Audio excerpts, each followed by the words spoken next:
वालेकुम tractor top gear YouTube channel खुश आमदीद। दोस्तों 640 फस गया जी।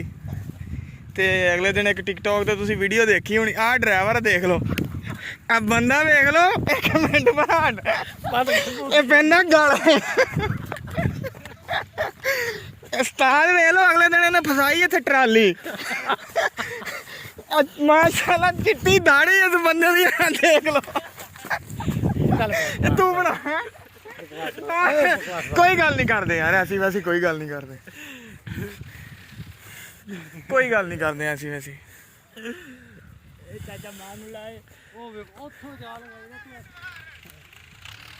अस्सलाम वालेकुम tractor top gear YouTube channel से खुश आमदीद।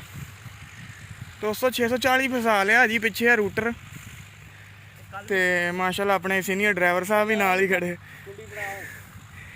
मज्झां वाला संगन ना निकल जूगी।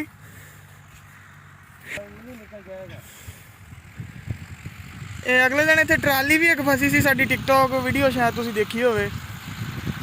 उस जगह च माशाल्लाह अपने चाचा जी ने आण के फिर ट्रैक्टर फसाता रूटर समेत। गड्डी आ रही है जी दूसरी, ते टोजन पा के कढ़दे हैं जी इहदे नाल।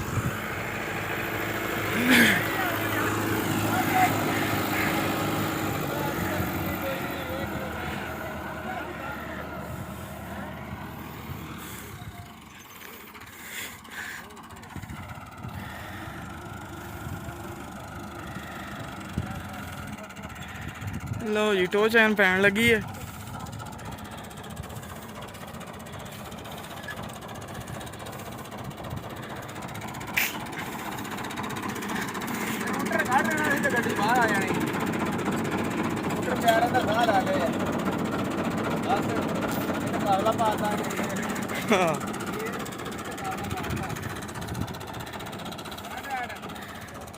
लो जी टोचन पै गया।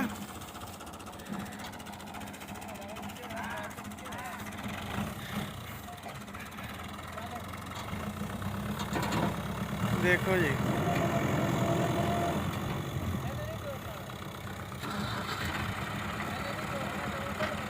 लो जी पिछला ट्रैक्टर भी कर रहा स्टार्ट ना भाई वो। हाँ जी हाँ जी हाँ जी माशाल्लाह जी माशाल्लाह निकल गया जी ट्रैक्टर। तुहानू खोबा दिखाने इत्थे झोने का वढ़ है, उत्तों हुई बारिशां चंगियां। ए चेक करो। ए चाचा जी इस बारे की कहोगे तुसीं, तुहाडा की ख्याल आ? इधर हाँ जी पुछना भी तुहानू नहीं दिखता भी ये जगह उदां दी है? नहीं आ तो रहा सी, फसाया भी तो तुसीं है ना।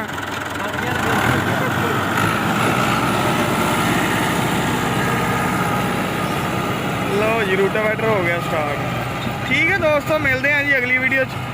अल्लाह हाफ़िज़।